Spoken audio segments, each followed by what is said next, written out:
Coríntios, capítulo 2.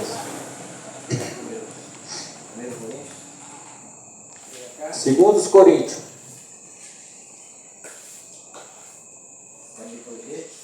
Capítulo 2.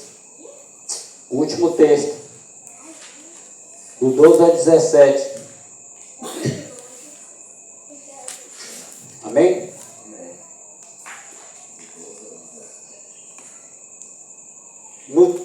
Na Bíblia aqui, na minha Bíblia aqui, está o título como sendo Ministério da Nova Aliança. Ministério não. O Ministro da Nova Aliança. Quando a gente começa a falar, tem uma capa na garganta.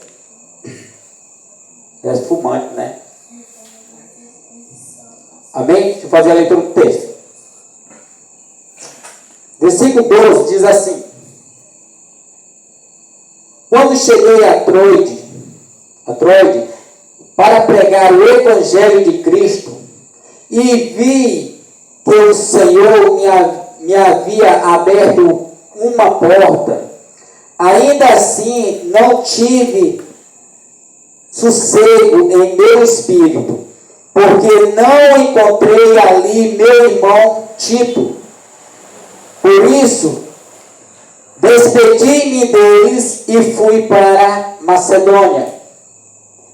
Mas graças a Deus, que sempre me conduz vitoriosamente em Cristo, e por nosso intermédio, exala em todo lugar a fragrância do seu conhecimento. Porque para Deus somos o aroma de Cristo, entre os que estão sendo salvos e os que estão perecendo. Para quem está, para estes somos cheiro de morte, mas para aqueles somos fragrância de vida. Mas quem está capacitado para tanto? Ao contrário de muitos, não me negociamos a palavra de Deus visando lucro. Antes, em Cristo, falamos diante de Deus com sinceridade, como homens enviados por Deus. Amém? Acostumei a ler na outra ali, eu já estou achando dificuldade nessa. Eu fiz o estudo todo naquela dali. Amém? Glória a Deus. Aqui, a segunda carta aos Coríntios. Essa igreja, que é a igreja dos Coríntios, foi a igreja fundada pelo apóstolo Paulo. E essa igreja ela foi fundada entre o ano 51 e 52 depois de Cristo. Foi fundada essa igreja dos Coríntios. E essa segunda carta, que já é a segunda carta, que já nós passamos aqui, tem a primeira antes dela. Essa segunda carta foi escrita no ano 55 depois de Cristo, para tratar do ministério de Paulo. Porque a primeira carta foi para tratar do problema da igreja de Corinto, que era uma igreja muito problemática. Tem uns irmãos se levantando no meio dela e causando tumulto contra o apóstolo Paulo. E agora o apóstolo Paulo escreve essa segunda carta em defesa do seu apostolado. Amém? Defesa do seu ministério. E então ele faz essa visita.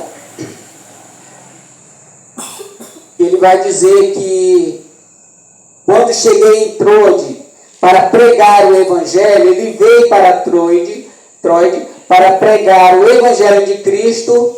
Mas só que quando ele chega, ele esperava encontrar alguém que ele tinha marcado o encontro ali. E esse alguém ele chama de irmão Tito, ou seja, um irmão na fé. Um outro irmão, um crente, um cristão, que tinha marcado com ele de se encontrar ali, mas o apóstolo Paulo chegou e ele não estava ali. E por que ele estava preocupado com por que Tito não estava ali?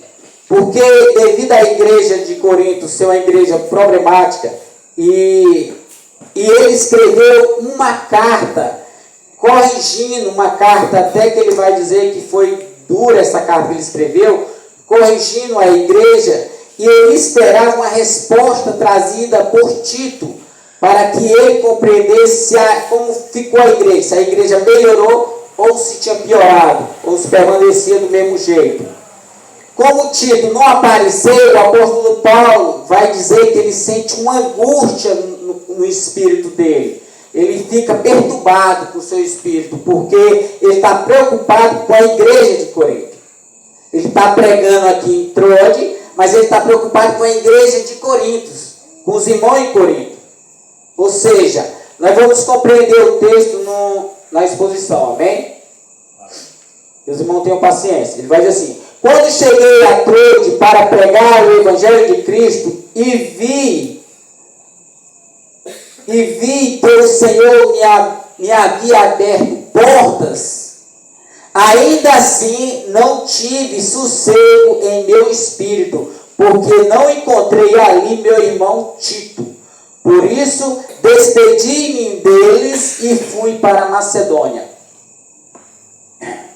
Ou seja, aqui ele chega na cidade, aí procura seu irmão Tito, que tinha combinado de encontrar com ele ali, para trazer resposta da igreja de Corintos, da carta que o apóstolo Paulo tinha escrito para a igreja, porque a igreja não estava num estado muito bom, porque tinha muitos irmãos se levantando contra o apostolado do apóstolo Paulo, e então eles fizeram alguma denúncia de Paulo, contra Paulo, e Paulo manda uma carta dura para aquela igreja e espera uma resposta trazida pelo seu irmão Tito.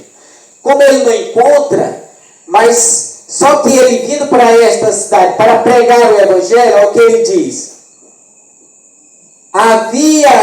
mas o Senhor me havia aberto portas. Ou seja, quando ele chega na cidade, logo ele encontra oportunidade. Provavelmente na sinagoga alguém o convidou ele para pregar. Entendeu? Ele achou uma oportunidade ali, uma porta aberta para a pregação. Possivelmente na sinagoga ou então na casa de algum irmão. Sei que ele teve essa porta aberta. Foi a oportunidade de ele pregar o evangelho. Ele teve essa oportunidade de pregar o evangelho, então o caminho limpo para ele, e ele sabendo que ali foi o próprio Senhor que abriu o caminho para ele pregar o evangelho. O que a gente imagina que está aí o apóstolo Paulo? Nesse momento a gente pensaria assim que o apóstolo Paulo estaria muito bem no seu espírito, era para estar contente, estar feliz ali naquele momento. Mas não é bem o que acontece. Porque o apóstolo Paulo estava tão preocupado com a igreja de Corinto, que ele não teve sossego no espírito dele, por conta do Tito não ter aparecido. Não ter aparecido com a resposta que ele esperava da igreja de Corinto. Então, ele, ainda pregando, passou alguns dias, provavelmente alguns meses, pregando a palavra de Deus aqui nessa cidade. Mas logo eles dizem que é necessário que ele se despeda, ele vai se despedir da igreja e sai, porque ele tem que ir lá visitar a igreja para saber como que a igreja se encontra. Aqui, irmão, nós vamos ver, de alguma forma, uma falha. Não sei de quem foi a falha, mas de alguma forma houve um desentendimento entre o apóstolo Paulo e Tito, porque era para dar tudo certo e não deu. Isso causou uma frustração no apóstolo Paulo, porque não teve a resposta que ele esperava. Aqui, trazendo uma aplicação para nós, a responsabilidade, irmão, é a coisa séria. Porque se Tito tivesse naquele lugar, naquele momento, ele traria a resposta que o apóstolo Paulo esperava, e o apóstolo Paulo estava com a porta aberta para a pregação do evangelho. Ele não precisaria sair do jeito que ele saiu às pressas. Entendeu? E ele estaria em paz para espalhar o evangelho ali. Só que ele não teve paz ali. Ele foi obrigado a sair daquela cidade porque ele não se achou em paz. Porque o espírito dele estava perturbado, porque ele estava preocupado porque ele esperava uma resposta da igreja de Corinto e não encontrou essa resposta, porque quem ia trazer o mensageiro da resposta era Tito. E Tito não estava no mesmo lugar que o apóstolo Paulo combinou de encontrar-se com ele, que era nesse lugar, em Troade, entendeu? Serve para nós, irmão, ver que se não foi uma causa necessária para Tito ter falhado, esse atraso de Tito, esse desencontro entre os dois, acabou atrapalhando o ministério de Paulo aqui também. Mas o apóstolo Paulo sai e vai para a Macedônia. Provavelmente foi ali que ele ouviu uma voz de um macedônio dizendo: passe na Macedônia, por favor, socorro. Que é que Atos vai dizer. Provavelmente foi aqui que ele sai e para na Macedônia para socorrer alguns irmãos que precisavam do evangelho ali. Então, aqui o apóstolo Paulo está tratando apenas do desconforto que ele ficou, de como ele ficou no seu espírito por conta do desencontro que aconteceu entre Tito, seu irmão na fé, e ele. Aí no versículo 14, ele vai dizer: mas graças a Deus, que sempre nos conduz em vitorioso. Na outra tradução, conduz em vitória, né? Conduz vitorioso em Cristo. Ou seja, agora ele vai trabalhar a respeito do seu ministério, do apostolado, da pregação do evangelho, do ministério de pregação. Esse ministério não é só o do apóstolo Paulo, é o ministério de qualquer pregador. Ele vai tratar aqui que ele está dando graças a Deus, está agradecendo a Deus, porque Deus sempre conduz ele em triunfo, sempre conduz em vitória, vitorioso em Cristo. Ou seja, o pregador, irmão, o pregador fiel, aquele cristão que nasceu de novo, que foi regenerado de fato, que é o cristão verdadeiro, ele sempre trabalha em vitória. Não há derrota para o pregador fiel às Escrituras. Porque a pregação fiel, irmão, ela não volta vazia. A palavra de Deus diz que a palavra de Deus não volta vazia. Ele não tem derrota na pregação, o pregador fiel. Porque nós vamos ver aqui que o apóstolo Paulo vai dizer que Deus conduz sempre em vitória em Cristo. Uma pessoa que está em Cristo, ele é sempre vitorioso em seu trabalho evangelístico, em seu trabalho de expansão do evangelho, que é o que o apóstolo Paulo está falando do ministério dele, mas esse ministério pode ser aplicado no nosso também, no dia de hoje. Ele vai dizer assim: por meio de nós,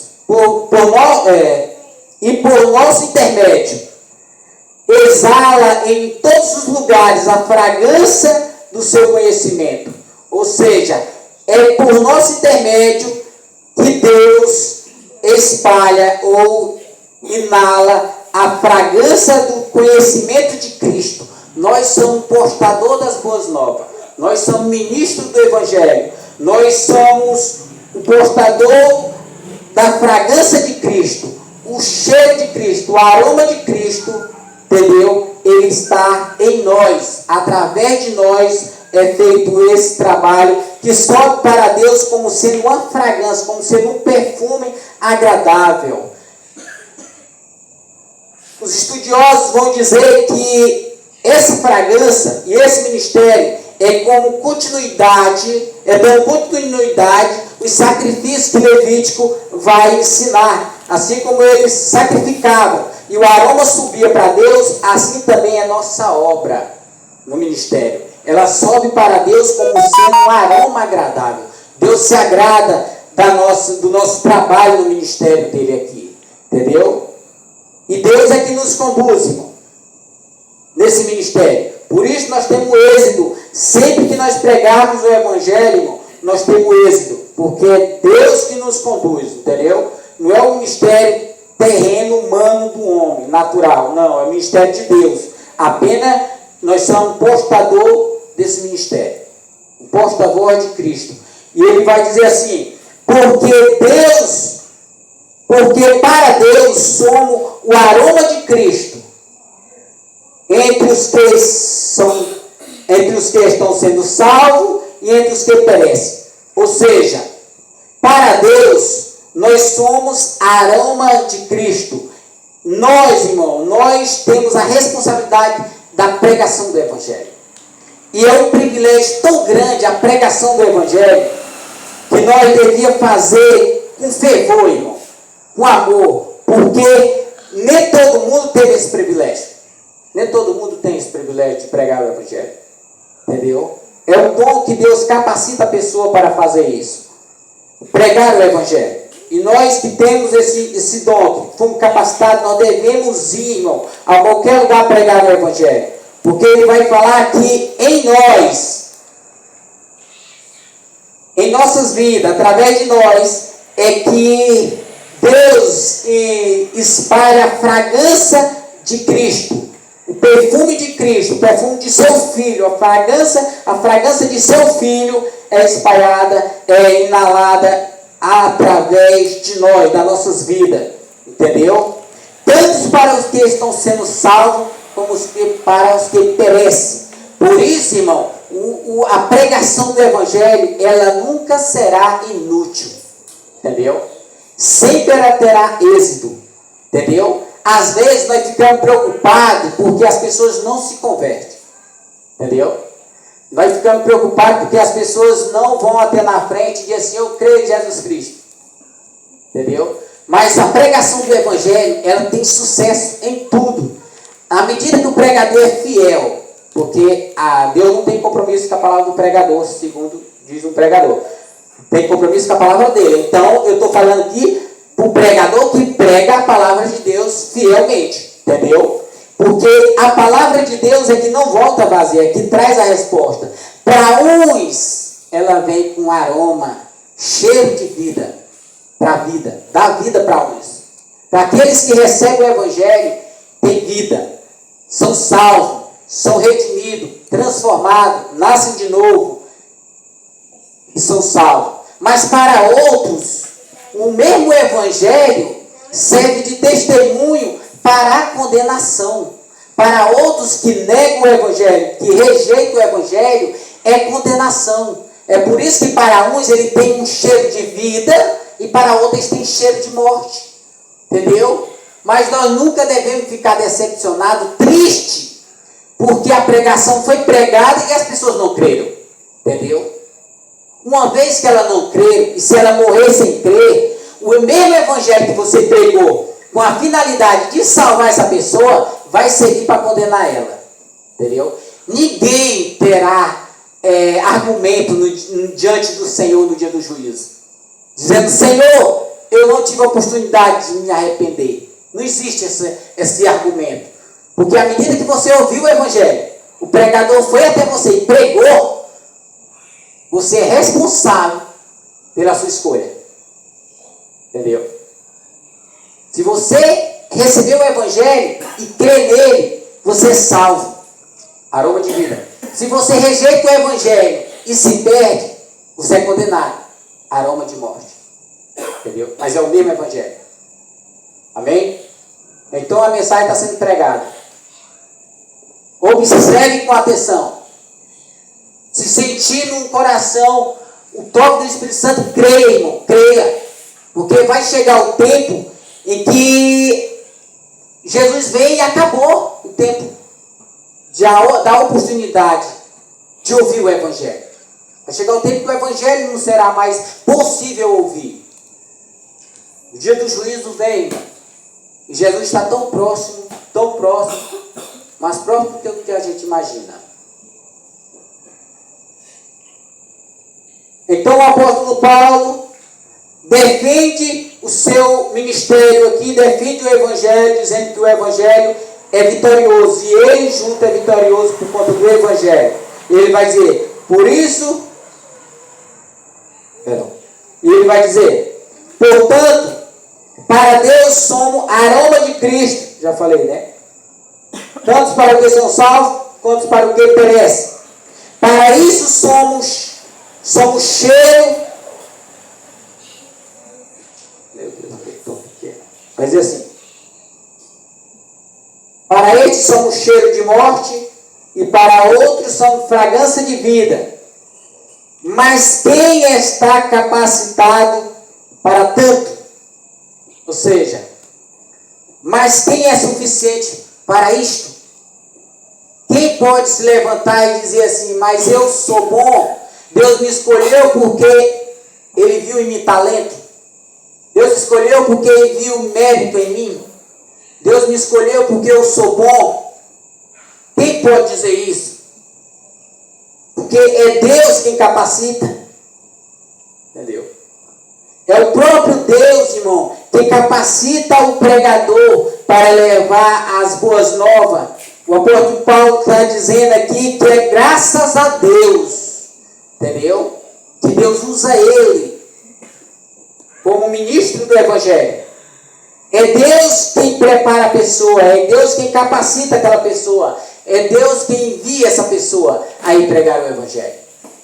O próprio Jesus disse assim, quando estava vivo, antes de subir ao céu, disse: foi-me dada a autoridade nos céus e na terra. Por isso, ide pregar o Evangelho por todo o mundo, batizando em nome do Pai, do Filho e do Espírito Santo. E, menina,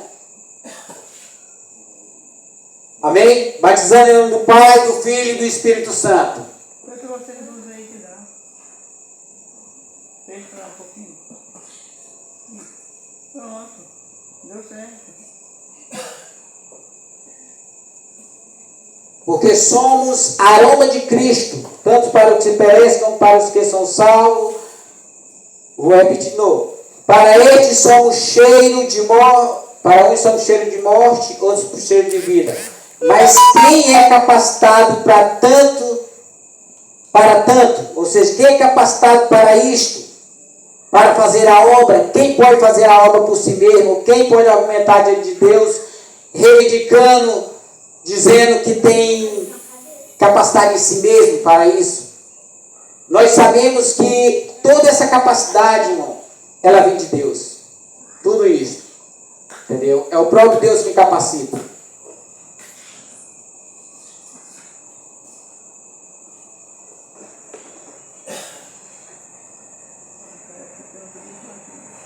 Às vezes, irmão, nós achamos que a igreja teria mais sucesso se por acaso os nossos políticos fossem crentes. Tem muita gente trabalhando para eleger candidato crente. E tem muita gente indo correndo atrás de política. Que se diz crente, vai correndo atrás de política. A gente pensa que Deus precisa de pessoas capacitadas em si mesmo para fazer isso. A gente pensa que para o Evangelho ter êxito é preciso que lá na frente tenha pessoas crentes. Isso não é verdade. Aonde a igreja se juntou com política, foi derrota para a igreja. Quando a igreja, como o cristianismo não era uma religião oficial, irmão, a igreja era mais forte. A igreja era a igreja mais poderosa. Mas quando a igreja foi oficializada, como o cristianismo foi oficializado como uma religião, como é que se chama? Quando ela foi oficializada, como a religião do cristianismo foi oficializada como uma religião mundial. Lembrado? Como é? Mundial. Oficial? Oficial do Império Isso, Romano. do Império Romano. Quando isso ocorreu, irmão, a igreja ficou mais fraca.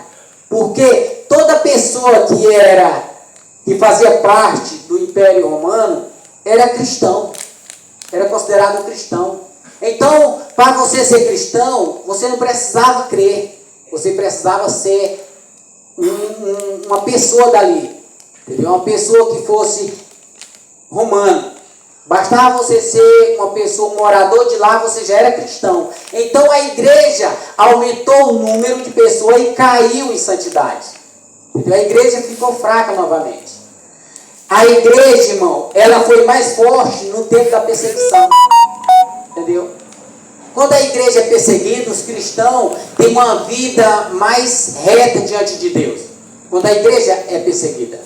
Entendeu? E quando a igreja foi, o cristianismo foi oficializado, então a igreja parou de ser perseguida. Tudo ficou em paz. Imagina aí, irmão, um lugar onde todo mundo é cristão, todo mundo se declara cristão mesmo sem crer. Aonde ser cristão é a coisa mais normal que tem. O mundo, em meio à dificuldade da igreja, mesmo assim o mundo está entrando dentro do cristianismo para adquirir recursos financeiros. Imagine se o cristianismo se tornar uma religião normal, aonde todo mundo pode fazer parte, mesmo sem crer. Um monte de gente vem para trabalhar dentro do cristianismo, para fim de arrancar dinheiro. Entendeu? É isso que aconteceu e vem acontecendo.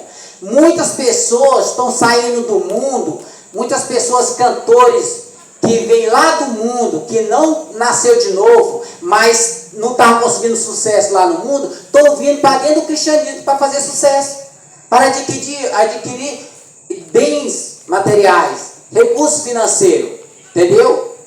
Pessoas que estão fazendo graduação, pós-graduação, fazendo cursos, se capacitando para ser pregador do evangelho, somente para cobrar cachê, dinheiro. Pessoas vivendo o evangelho, vivendo para o evangelho, não para o evangelho, mas vivendo do evangelho mesmo, arrancando dinheiro, vivendo apenas trabalhando com o evangelho. O evangelho virou uma ferramenta para arrancar dinheiro das pessoas. Tem gente que está cobrando para pregar o evangelho, cobra 50 mil para ir de um lugar para o outro para pregar o evangelho. Entendeu?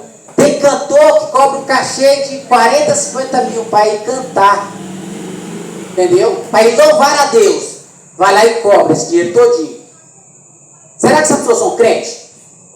Não, eles estão fazendo o que fizeram naquele tempo. Eles estão entrando dentro do cristianismo a fim de arrancar dinheiro do povo, entendeu? Arrancar benefício próprio, mas não estão se convertendo, não estão nascendo de novo, porque o evangelho, irmão, está sendo pregado por pessoas que não têm parte com Deus.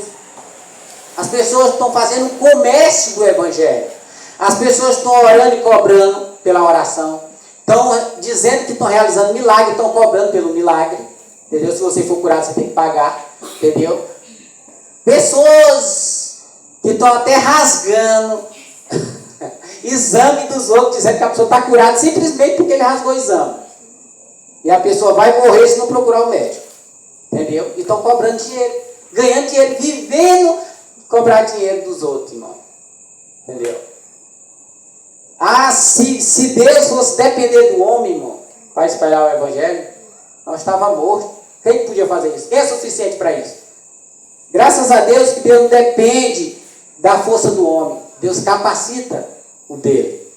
Deus capacita o dele. Não precisa você ser uma pessoa que tem a maior formação, o maior status. Não precisa você ser uma pessoa dessa.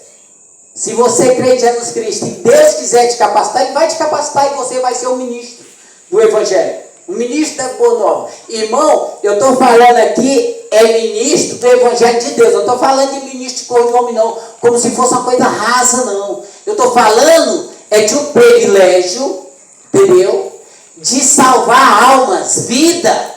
Imagina aí que você vai trabalhar para o ministério de um Deus eterno que criou os céus e a terra, e você vai ser responsável por tirar pessoas do inferno. Entendeu? E levar para o reino de Deus. É um negócio extraordinário, irmão, que as pessoas estão comercializando. Pessoas estão jogando fora, barganhando, trocando por moeda. O ministério de ganhar alma. Quantas pessoas queriam fazer isso e não podem fazer? São limitados, não podem fazer. E nós somos capacitados para isso. Nós fomos chamados para isso. Nós não queremos, nós tratamos por futebol, nós tratamos por festas, rasam, brincadeira, evento que a cidade promove. Qualquer coisa é mais importante. Parece que o reino de Deus tanto faz, sendo para Deus qualquer coisa serve. É assim que a gente trata o reino de Deus, irmão.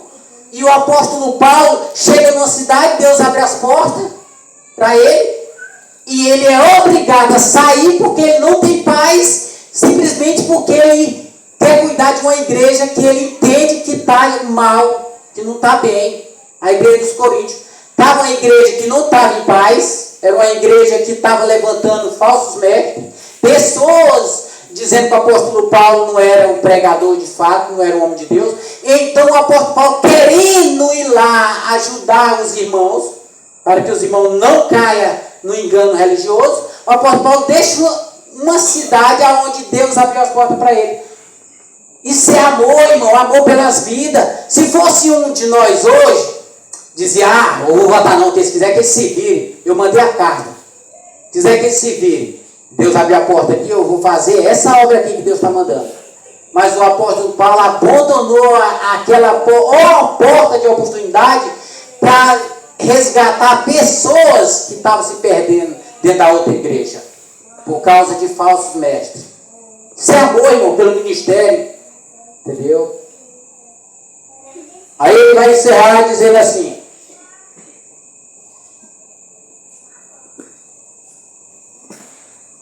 ao contrário de muitos,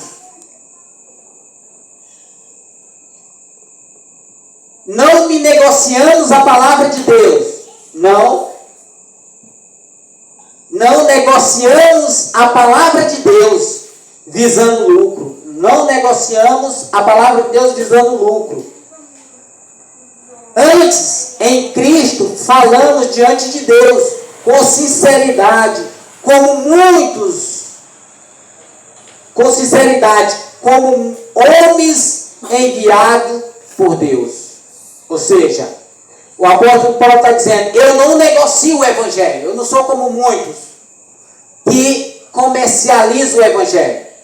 Porque na igreja de Corinto estava assim, estava se levantando pessoas lá dentro para comercializar o evangelho. E ele disse, eu não comercializo o evangelho, ao contrário, ele vai dizer assim, não comercializa o evangelho visando lucro, ou seja, eu não trabalho por benefício próprio, eu não prego o evangelho visando lucro financeiro. Tudo isso que eu faço é para a glória de Deus. O que eu prego, ele está dizendo aqui, eu falo diante de Deus e com sinceridade. Ou seja, o apóstolo Paulo entendia que Deus está vendo o ministério dele. O ministério dele não está oculto. Deus está assistindo o ministério dele. Deus é testemunho do ministério dele. Porque ele fala com sinceridade, ele não mente, ele não distorce a palavra de Deus, ele não comercializa a palavra de Deus, mas ele prega a palavra de Deus sincera como ela é. Entendeu? E ele prega como homens enviados por Deus, homens da parte de Deus, pessoas que são enviadas por Deus, pessoas, homens de verdadeiro de Deus. É assim que nós temos que ser, irmão, como o apóstolo Paulo, homens que reconhecem que não estão trabalhando em benefício próprio, nem para comercializar a palavra de Deus, mas nós estamos trabalhando para a glória de Deus. O fim disso é salvar vidas, é ganhar almas. Pessoas estão indo para o inferno todo dia, e você com a palavra na mão. Pessoas estão indo para o inferno a todo momento, a porta do inferno está aberta e toda hora tem gente sendo jogada dentro do inferno, e você com a Bíblia na mão. Será como será no dia do juízo? Deus falou para Ezequiel, dizendo assim, filho do homem, se eu disser para o ímpio que ele vai morrer, e eu colocar uma pedra de tropeço diante dele, para que ele morra, e se você não adverti-lo, o sangue dele eu demandarei da tua mão. A responsabilidade, irmão, pelas almas é nossa. Deus chamou, foi nós. Deus enviou, Cristo enviou, foi a igreja, como ministro, não o mundo. O mundo não tem parte com Deus. O mundo não tem compromisso com Deus. O mundo nunca vai pregar o evangelho. O mundo odeia Deus. O mundo odeia a igreja. O mundo vai nos matar por conta de Cristo. Mas nós, irmãos, somos ministros, homens de Deus, que devemos pregar o evangelho. Esquecer deste mundo, irmão. Este mundo aqui, irmão, já é do maligno. Evento todo tempo vai ter. Eu não sou contra que você vai para um evento no momento que você tem tempo. Mas trocar o ministério, trocar a obra por evento é coisa do diabo, irmão. Somente aqueles que não compreenderam a obra de Deus fazem isso. Porque o tempo é breve. Jesus nunca disse, irmão, sente, fique descansando, que vai demorar. Não, Jesus pregava e dizia assim, arrependei-vos, porque o reino de Deus é chegado. A necessidade do arrependimento, a urgência do reino, do avanço do reino é grande. Pessoas que tiveram pouco tempo de vida e fizeram uma obra maior do que a nossa. Pessoas que não viveram nem muitos anos, como nós já estamos vivendo dentro do cristianismo, e fizeram uma obra maior do que a nossa. Será o que está faltando? Será que nós temos uma palavra diferente da deles? Será que a palavra dele é mais poderosa que a que nós temos? A Bíblia é a mesma, irmão. O Evangelho é o mesmo. O que está faltando é atitude. O que está faltando é ação. O que está faltando é entendimento. Se nós entendermos a urgência do reino, irmão, a gente vai sair das quatro paredes. A gente vai espalhar o Evangelho, irmão. As pessoas têm medo de morrer. Irmão, se você morrer com Cristo, você vai para o céu. Se você morrer sem Cristo, você vai para o inferno. Qual lá dos mortos você prefere?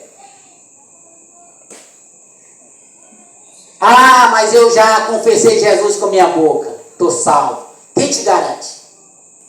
Quem te garante que você está salvo? Quem te garante que no dia do juízo você não vai dizer assim, Senhor, abre a porta, Senhor. E ele vai dizer, eu nem te conheço. Apartai de mim, maldito, para o fogo eterno. Quem te garante que Deus não vai falar isso para você? O que foi que aconteceu com aqueles que receberam os talentos? Teve um que escondeu, não investiu. Para onde ele foi? Para o inferno. Isso vai acontecer, irmão, com aquele que não entendeu o Evangelho e está